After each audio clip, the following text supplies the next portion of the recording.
Welcome everyone. আপোনালোক সকলোকে আমি জ্ঞান তীৰ্থ ৱেড ছাকচেছ এইটো চেনেললৈ পুনৰবাৰ স্বাগতম জনাইছোঁ। দিছ ইজ জ্ঞান প্ৰকাশ। জ্ঞান বিকাশৰ সৈতে জড়িত হ'বলৈ আপোনালোকে ছাবস্ক্ৰাইব কৰি লওক জ্ঞান তীৰ্থ ৱেড ছাকচেছ ইউটিউব চেনেলটো। যিহেতু আমি ইয়াত খুব সুন্দৰভাৱে ভিডিঅ'বিলাকত কি কৰি আছোঁ, আমি মক টেষ্টৰ যিবিলাক কুৱেশ্যন পেপাৰ, সেই কুৱেশ্যন পেপাৰবিলাক আমি এনালাইচিছ কৰি আছোঁ। আমি প্ৰায় 50খন মক টেষ্ট পেপাৰ আপোনালোকৰ মাজলৈ লৈ আহিম। তাৰে আমি কৈছোঁৱে যে 5খন আমাৰ নিজৰ টীমৰ পৰা প্ৰস্তুত কৰি উলিওৱা, গতিকে চিন্তা কৰিবলগীয়া নাই। তো আজি এই প্ৰতিবেদনত, আজিৰ এই ভিডিঅ'টোত আমি কি কৰিছোঁ, এটা ইউনিক জব আপডেট আপোনালোকৰ মাজলৈ লৈ আহিছোঁ। যিটো জব আপডেটৰ এটা নটিফিকেশ্যন আহিছে আৰু আপোনালোকৰ সকলোৰে বাবে সুবিধা হোৱাকৈ এইটো আমি ডিছকাশ্যন কৰিবলৈ আহিছোঁ, আপোনালোকক এটা সৰু ইনফৰ্মেশ্যন দিবলৈ আহিছোঁ।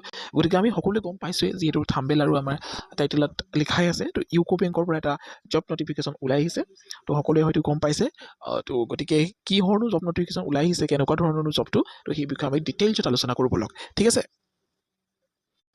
তো মন কৰক, this is our official notification, যিখন আমাৰ ইউকো বেংকৰ পৰা অফিচিয়েলি ওলাইছে। গতিকে এখন সম্পূৰ্ণ অফিচিয়েল নটিফিকেশ্যন হয়। কোনেও কমেণ্ট কৰিবলগীয়া নহ'ব যে এখন ফেক নিউজ বা এনেকুৱা ধৰণৰ এনেকুৱা কোনো কথাই নাই। এখন অফিচিয়েল, সম্পূৰ্ণ অফিচিয়েল কি হয়, নটিফিকেশ্যন হয়। দেখিছে? তো ইয়াত কি লিখিছে আপোনালোকে মন কৰক। এইখিনি বাৰু আপোনালোকে পঢ়ি দিব, যিখিনি ইম্পৰ্টেণ্ট নহয় মই সেইখিনি আপোনালোকৰ সৈতে পঢ়ি নাযাওঁ। তো 2/7/2024 চনত কি হৈছে ওলাইছে, অৰ্থাৎ 2 জুলাই তাৰিখেই এখন পাব্লিছ হৈছে, ঠিক আছে। তো আজিতো 6 জুলাই হৈ গ'লগৈ। মোৰতো ভিডিঅ'টো বনোৱা অলপ পলমেই হ'ল বাৰু। তো মই আচলতে সেইখিনিয়ে ভিডিঅ' বনাওঁ যিখিনি মই অসমৰ আমাৰ বাকী যিবিলাক জব আপডেট দি থকা আমাৰ চেনেলবিলাক আছে, তেওঁলোকে যিখিনি নিদিয়ে, তো সেইখিনিহে মই আচলতে দিবলৈ চেষ্টা কৰোঁ। কাৰণ সেইখিনি জব আচলতে ইউনিক হৈ যায় আৰু আমাৰ অসমৰ ছাত্ৰ ছাত্ৰীসকলে, এছপিএনসকলে সেইখিনি বিষয়ে গমেই নাপায়। তো সেইটো তেনেকুৱা ভাল নালাগে। তো এইখিনি অপৰচুনিটি আমাৰ ল'ৰা ছোৱালীখিনিও পাওক, মই সেইটোৱে বিচাৰিম। আৰু সকলোৱে একেলগে আগুৱাই যাব লাগিব যিহেতু। তো ইয়াত গতিকে মই সকলো উপকৃত হোৱাকৈ মই সহযোগিতা আগবঢ়াবলৈ চেষ্টা কৰিছোঁ। ইয়াৰ লগতে আমাৰ টীমটো আপোনালোকৰ সৈতে আছে। খুব সুন্দৰভাৱে আপোনালোকলৈ জেনেৰেল নলেজ, মেথমেটিক্সৰ লগতে ৰিজনিঙৰ ভিডিঅ'বোৰ দি আছে। বিশেষকৈ মেথমেটিক্স আৰু ৰিজনিঙৰ খুব শ্বৰ্টছবোৰ দি আছে আৰু খুব সুন্দৰভাৱে আপোনালোকে সহযোগিতা আগবঢ়াইছে, নহয় জানো। আৰু লং ভিডিঅ'বিলাকো দিছে, আশা কৰোঁ সেইবিলাকো আপোনালোকে মৰম দিব। আৰু জিকে খুব সুন্দৰভাৱে জিকে চিৰিজ এটা আৰম্ভ কৰি ৰাখিছে আৰু খুব সুন্দৰকৈ আগুৱাই লৈ গৈ আছে, নহয় জানো। তো ইয়াৰ লগতে আমি বাকী পাৰ্টসমূহো আলোচনা কৰিম। মক টেষ্টসমূহতো কণ্টিনিউ হৈ আছে। তো বাৰু আমি নটিফিকেশ্যনটো কি আছে, online registration of application from. তো 2 জুলাইৰ পৰাই কি হৈছে, অনলাইন এপ্লিকেশ্যনটো হৈছে, অৰ্থাৎ 16 জুলাইলৈকে হ'ব। গতিকে বহুত কম এটা সময় দিছে, দেখিছে না। অনলাইন নটিফিকেশ্যনটো যিটো এপ্লাই কৰিব দিয়ে ৰেজিষ্ট্ৰেশ্যনৰ কাৰণে, খুব এটা কম সময় দিছে। গতিকে ইয়াৰ যিটো আমাৰ চিলেকশ্যন প্ৰচিডিঅ'ৰ খুব সোনকালেই ফাষ্ট হ'ব। গতিকে আগষ্ট মাহত যে এই জবটো আপোনালোকৰ হাতত হ'ব, সেইটো সম্পূৰ্ণ মানে নিশ্চিত বুলি আমি ক'ব লাগিব, ঠিক আছে। তো ইয়াত মন কৰক কি লিখিছে, আমি পঢ়ি দিবলৈ চেষ্টা কৰিম। UCO bank invites online applications from candidates for engagement as apprentice. মন কৰিব, এই জবটো এপ্ৰেণ্টিছ এটা জব হয়। যিসকলে পাৰ্মানেণ্ট জব বুলি ভাবি আহিছে, তো সেইসকলে এইটো ভুল কৰা হ'ব। কিন্তু এপ্ৰেণ্টিছশ্বিপ জব যদিও ইউকোৰ দৰে এটা ডাঙৰ অৰ্গেনাইজেশ্যন, ডাঙৰ বেংকৰ যেতিয়া এটা আপোনালোকে এপ্ৰেণ্টিছৰ কাৰণে এবছৰৰ কাৰণেও যদি সোমাই লয়, তো ডেফিনেটলি তাৰ পৰা এখন আপোনালোকে চাৰ্টিফিকেট পাব বুলি আপোনালোকে গম পাইছেই। আৰু সেই এবছৰ কাম কৰাৰ আপোনাৰ সেই চাৰ্টিফিকেটখনে বহুতো গভৰ্ণমেণ্ট অৰ্গেনাইজেশ্যনৰ লগতে প্ৰাইভেট অৰ্গেনাইজেশ্যনত বহুত মানে আপোনালোকক সহায় কৰিব। আৰু কি হয়, এনেকুৱা এটা ডাঙৰ অৰ্গেনাইজেশ্যনত সোমাই আপুনি এটা বছৰ এপ্ৰেণ্টিছ কৰি অহাৰ পাছত সেই অৰ্গেনাইজেশ্যনটোতে পাৰ্মানেণ্ট হোৱাৰ আপোনালোকে বহুত স্ক'প পাব। তো সেইবিলাক স্ক'প আপোনালোকে ল'ব পাৰিব লাগিব, পাৰফৰ্মেঞ্চ আপোনালোকৰ ভাল হ'ব লাগিব। গতিকে মই ভাবোঁ এইটো বেটাৰ অপৰচুনিটি ফৰ আমাৰ সকলো এছপিৰেণ্টৰ কাৰণে, নহয় জানো। ইয়াত কি দি আছে, আণ্ডাৰ দ্য এপ্ৰেণ্টিছ এক্ট 1961। তো এইখিনি ইমান ইম্পৰ্টেণ্ট নহয়। Candidate R requested two apply online through the website. তো অনলাইন কৰিবলৈ কৈছে, এই ৱেবছাইটটোৰ জৰিয়তে অনলাইন কৰিবলৈ কৈছে। তো ইয়াত যদি আমি ক্লিক কৰি দিওঁ, আমি কি কৰিব পাৰিম, অনলাইন কৰিব পাৰিম, ঠিক আছে। যদি অনলাইনৰ সম্পূৰ্ণ প্ৰচিডিঅ'টো লাগে, মই তেতিয়াহ'লে নিশ্চয় এটা ভিডিঅ' আপোনালোকক লৈ আহিবলৈ চেষ্টা কৰিম। মাথো আপোনালোকে আমাক কমেণ্টত এবাৰ হ'লেও ক'বই লাগিব যে আমাক ইউকো বেংকৰ অনলাইনৰ যিটো প্ৰচেছ, সেই প্ৰচেছটো আমাক লাগে, ঠিক আছে। বৰ বেছি ক'ব নালাগে। তো 1 পইণ্টত কি আছে, candidate can apply for engagements in one state only. আপোনালোকে যদি এপ্লাই কৰিব বিচাৰে, যিহেতু ইয়াত যিখিনি প্ৰায় 600 পোষ্ট ইয়াত আছে ভেকেণ্ট, তো এই 600 পোষ্ট সকলোবিলাক ষ্টেটত ভাগ কৰি দিয়া হৈছে। তো আছামত এটা সংখ্যক আছে, তো সেইখিনি আমি আলোচনা কৰিম। অৰুণাচল প্ৰদেশত আছে, তো আপুনি এখন ষ্টেটৰ কাৰণে এপ্লাই কৰিব পাৰিব। আৰু ইয়াত এটা বেটাৰ অপৰচুনিটি কি হয়, আপোনালোকে অসমৰ পৰা হ'ল যদিও আপুনি যদি মন কৰে মই মহাৰাষ্ট্ৰত এপ্লাই কৰিম, তো ডেফিনেটলি আপোনালোকে এপ্লাই কৰিব পাৰিব। ইয়াত কোনো ধৰণৰ ধৰা বন্ধা নাই। মাথো আপোনালোকে এখন ষ্টেটৰ কাৰণে এপ্লাই কৰিব পাৰিব, আৰু প্ৰতিখন ষ্টেটৰ কাৰণে বেলেগে ইয়াত কি হ'ব, মেৰিট লিষ্ট ওলাব। মাথো ইয়াত এটাই আপোনালোকৰ চৰ্ত থাকিব, য'ত আপোনালোকে সেই ষ্টেটখনৰ কি কৰিব লাগিব, যিটো লোকেল লেংগুৱেজ, লোকেল লেংগুৱেজটোৰ বিষয়ে আপোনালোকে অকণমান জানিব লাগিব। লোকেল লেংগুৱেজটো আপোনালোকে ক'ব পাৰিব লাগিব, বুজিব পাৰিব লাগিব, হয়নে। কাৰণ গম পাইছে মই কি ক'ব বিচাৰিছোঁ পইণ্ট নম্বৰ 2 কি দিয়া আছে মন কৰক before applying candidates are requested to ensure that they fulfill eligibility criteria for engagement of the date মানে আচলতে আপুনি এপ্লাই কৰাৰ আগতে আপুনি আপোনাৰ ইলিজিবিলিটি আছে নাই এপ্লাই কৰিবৰ কাৰণে তো তাক আপোনালোকে নিশ্চিত হ'ব লাগিব তো ইলিজিবিলিটিনো কি লাগে হয়নে শৈক্ষিক অৰ্হতা কি লাগে এইজ কিমান লাগে তো সেইখিনি আমি আলোচনা কৰিবলৈ গৈ আছোঁ Here is a detailed information about the conduct of online written test or interview, list of shortlisted candidates, and the results of the candidates provisionally qualified for selections will be made available on the bank's website. To yet banker website সকলোবিলাক তথ্য আপোনালোকে পাব all revisions will be hosted on the bank's website only. তো এইখিনি আমি গম পাইছোঁ candidate are advised to check bank আপোনালোকক চেক কৰি থাকিবলৈ কৈছে তো বেংক ৱেবছাইটটো no hard copy of the applications or any other documents to be send to the office তো আপোনালোকে কোনো ধৰণৰ হাৰ্ড কপি অফিচলৈ পঠাব নালাগে the call letter and advice where required will be send by email only no hard copy will be send কোনো ধৰণৰ hard copy আপোনালোকক চেণ্ড কৰা নহ'ব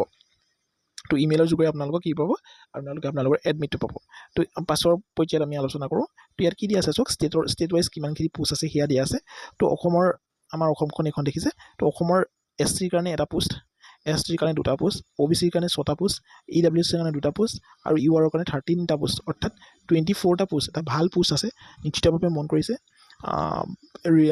ৰিজাৰ্ভেশ্যন অলপ কম আছে কিন্তু এটা হোল ফিগাৰ হিচাপে ক'বলৈ গ'লে 24টা পোষ্ট কম পোষ্ট কিন্তু নহয় গতিকে চেষ্টা কৰিলে নিশ্চিতভাৱে ইয়াৰ এজন আপোনালোক হ'ব পাৰিব সেয়া আমি আশা কৰিম ইয়াৰ লগতে কেৱল অসম বুলিয়ে নহয় আপোনালোকে যদি অৰুণাচল প্ৰদেশৰ যদি ভাষা জানে ডেফিনেটলি অৰুণাচল প্ৰদেশত বাৰু পোষ্ট এটা আছে তো তাত কৰি লাভ নাই তথাপি তাত এপ্লাই কৰিব পাৰিব তো দাদৰাই নগৰ হাভেলী তো এইখিনি আপোনালোকে এপ্লাই কৰিব পাৰিব যদিহে তাৰ আপোনালোকে লোকেল লেংগুৱেজটো বুজিব আৰু ক'ব পাৰে হয়নে তো সেইখিনি মনত ৰাখিব বাকীখিনি আৰু পঢ়ি নিদিওঁ গোটেই টোটেল পোষ্টটো কিমান আছিলে আমি সেইটো ক'ম টোটেল পোষ্টটো আছিলে 544 ঠিক আছে আৰু অসমত কিমান আছে 24টা পোষ্ট আছে তো মন কৰিব অ' বি চিৰ কাৰণে 6টা আৰু 13টা হৈছে ইউ আৰৰ কাৰণে বাকী এছ চি এছ টিখিনি দেখাইছিলোঁ ঠিক আছে তো এই পইণ্টটো কি কৰিছে সেইটো মন কৰক the number of seats mentions above are provisional and may vary according to the experience requirement of the bank তো নাম্বাৰ অফ দ্য পোষ্টটো মানে বাঢ়িবও পাৰে তেওঁলোকৰ সময়ত তো candidates can apply for engagements in one state only আপোনালোকে এখন ষ্টেটৰ কাৰণে ইণ্টাৰভিউ দিব লাগিব এখন ষ্টেটৰ কাৰণে এপ্লাই কৰিব পাৰিব আৰু এখন ষ্টেটতে চাকৰিটো কৰিব পাৰিব নহয় জানো টু অৰ মোৰ applications from same candidates will be rejected আপুনি যদি দুখন ষ্টেটৰ কাৰণে একেজন কেণ্ডিডেটে এপ্লাই কৰিব বিচাৰে তো সেইখন আপোনালোকৰ ৰিজেক্ট কৰা হ'ব ঠিক আছে the bank reserves the right to allot training seat in any state of the selected state as per the administrative requirement. তো ইয়াত আপোনালোকৰ ৰিজাৰ্ভেশ্যনবিলাকৰ কথাও কোৱা হ'ব যিখিনি থাকিব ঠিক আছে তো এইখিনি ইমান ডিছকাশ্যন কৰিবলগীয়া কথা নাই ঠিক আছে আমি এতিয়া বৰ্তমান গৈ পিনি যিখিনি আমাৰ ইলিজিবিলিটি ক্ৰাইটেৰিয়া তো সেইখিনি আমি ডিছকাশ্যন কৰি লওঁ ঠিক আছে তো আপুনি ইলিজিবিলিটি ক্ৰাইটেৰিয়া বুলি ক'বলৈ গ'লে আপুনি এজন ইণ্ডিয়ান চিটিজেনছ হ'বই লাগিব নিশ্চিতভাৱে এই চিটিজেনছ অফ ইণ্ডিয়া আপুনি হ'ব লাগিব আৰু ছাবজেক্টছ আপুনি নেপালৰ হ'লেও হ'ব ভূটানৰ হ'লেও হ'ব কিন্তু মই নিশ্চিত যে আমাৰ ভিডিঅ'টো চাই থকা কোনো নেপাল বা ভূটানৰ মানুহ নাই ইভেন অসমৰ বা শৰীৰৰ মানুহেই নাই নহয় জানো আনকি আমাৰ গোৱালপাৰা মানুহেই নাই নহয় জানো a Tibetan refugee who came over to India before January 1962 with the এইখিনি ইমান ইম্পৰ্টেণ্ট নহয় মাথো যিখিনি ক'লোঁ সেইখিনিয়ে তো এজটো কি দিয়া আছে মিনিমাম এজ 20 years 20 বছৰ পৰা 28 বছৰ আপোনালোকৰ এজ হ'ব লাগিব আৰু ডেটটো দিয়া আছে 1 জুলাই 2024 ভিতৰত তো 20 পৰা 28 বছৰ হ'ব লাগিব কিন্তু অ' বি চিৰ কাৰণে এটা ৰিলেক্সেশ্যন থাকিব এছ চি এছ টিৰ কাৰণে ৰিজাৰ্ভেশ্যন থাকিবই তো ইয়াত দিয়াই আছে ৰিজাৰ্ভেশ্যন আমাৰ অ' বি চিৰ কাৰণে 3 বছৰ আছে অৰ্থাৎ 31 বছৰৰ কাৰণেলৈকে আমাৰ অ' বি চিসকলে এপ্লাই কৰিব পাৰিব হয়নে তো এছ চি এছ টিয়ে 5 বছৰ ৰিলেক্সেশ্যন পাব বাকী ৰিলেক্সেশ্যনখিনি আপোনালোকে চাই লওক ঠিক আছে তো সেইখিনি ইমান আৰু ডিছকাশ্যন কৰি নাযাওঁ তো এডুকেশ্যন কোৱালিফিকেশ্যনৰ ক্ষেত্ৰত আপুনি মিনিমাম গ্ৰেজুৱেট ডিগ্ৰী পাব লাগিব আৰু গ্ৰেজুৱেট আপোনালোকে যিকোনো ষ্ট্ৰীমৰ পৰা যিকোনো ছাবজেক্ট লৈ জেনেৰেল মানে গ্ৰেজুৱেট ডিগ্ৰী হ'লেও হ'ব আপুনি B S C B A B com B tech B B A যিকোনো ধৰণৰ গ্ৰেজুৱেটে আপুনি এপ্লাই কৰিব পাৰিব ঠিক আছে তো সেইটো কোনো ধৰণৰ চিন্তা কৰিবলগীয়া নাই মাত্ৰ গ্ৰেজুৱেশ্যন আপুনি 1 জুলাই 2024 আগত আপুনি হ'ব লাগিব ডিউৰেশ্যন অফ দ্য ট্ৰেইনিং আপোনাৰ যিটো এপ্ৰেণ্টিছ ডেফিনেটলি 1 year কাৰণে আপোনালোকৰ এপ্ৰেণ্টিছটো কৰা হ'ব হয়নে তো সেইখিনি আপোনালোকে মনত ৰাখিব ঠিক আছে ইয়াত কি দিছে তো এপ্ৰেণ্টিছে যিজনে কৰিব তো তেওঁ 15,000 টকা মান্থলি এটা চেলাৰী পাব তো including the subsidy amount if any by government of India shall be paid to the apprentice during the period of apprentice the apprentices are not eligible for any other allowance তো আপোনালোকে কোনো ধৰণৰ allowance এই সময়ছোৱাত নাপায় মাত্ৰ আপোনালোকে 15,000 টকা এটা দৰমহা পাব UCO bank will be make payment of rest 10,500 into the apprentice account on a monthly basis government share a stipend 4,500 will be directly credited to the apprentice's bank account through DBT mode as per the extant guidelines. তো গম পাইছে কেনেকৈ ধৰণে আপোনালোকৰ 15,000 পইচাটো দিয়া হ'ব। UCO বেংকে 2,500 দিব আৰু 4,500 গভৰ্ণমেণ্টৰ শ্বেয়াৰ হিচাপে দিব। ঠিক আছে। বাকী টেষ্ট অফ লোকেল লেংগুৱেজ এইখিনি ইমান ডিছকাশ্যন কৰিব লাগে বুলি মই নাভাবোঁ। মুড অফ চিলেকশ্যন মই এইখিনি নপঢ়াকৈ আপোনাক কৈ দিছোঁ। মুড অফ চিলেকশ্যন জেনেৰেলি আপোনালোকৰ যদি ইণ্টাৰভিউ হ'ব বুলি ইয়াত লিখা আছে, হয়নে? ইণ্টাৰভিউ হ'ব বুলি ইয়াত লিখা আছে, কিন্তু যদি ল'ৰা ছোৱালী আপোনালোকৰ বেছি হয়, এক্সপিৰিয়েঞ্চ যদি বেছি হয়, কেণ্ডিডেট যদি বেছি হয়, তেতিয়াহ'লে এটা ৰিটেন এক্সামিনেশ্যন, ৰিটেন টেষ্টো ইয়াত পাতিব, হয়নে? ৰিটেন টেষ্ট এটাও পাতিব, সেইটোও মন কৰিব। আৰু এইটো যিটো পষ্ট, এটা বহুত ভাল পষ্ট আৰু বহুত অপৰচুনিটি আপোনালোকৰ কাৰণে আহিব। তো মানে আৰু কি হয়, PNB ওলাই গ'ল, আমাৰ ইউকো ওলাই গ'ল, CBI ওলাই গ'ল, SBI ওলাই গ'ল। SBI ৰিজাল্ট দিয়া নাই। তো ইউকোৰ এই অপৰচুনিটি হেৰুৱাব নালাগে, যিহেতু যথেষ্ট আপোনালোকৰ সহায়ক হ'ব। গতিকে আৰু এই ক্ষেত্ৰত মই ক'ব বিচাৰোঁ যে ইয়াত কেণ্ডিডেট বহুত হ'ব। তো ডেফিনেটলি ৰিটেন এক্সাম পতাৰ চান্সেছ বহুত আছে। ঠিক আছে। বাকী আৰু বিশেষ আমি আলোচনা নকৰোঁ। আৰু ৱেইট লিষ্টৰ কথা ইয়াত কি কৈছে আমি সেই বিষয়ে আলোচনা কৰোঁ। এই wait list state category wise will be maintain for 1 year from the date of the result engagement. তো এবছৰৰ ভিতৰত কি কৰা হ'ব, মানে এখন ৱেইট লিষ্টটো পাব্লিছ কৰা হ'ব। তো ৱেইট লিষ্টৰ কথা জানেই, বহুত ইম্পৰ্টেণ্ট। কিয়নো আমাৰ কি হয়, অভাৰলেপিংটো আমাৰ হৈয়ে থাকে। তো আমাৰ অসম গভমেণ্টেতো কেতিয়াও ৱেইট লিষ্টৰ নামেই নুশুনে, নহয় জানো?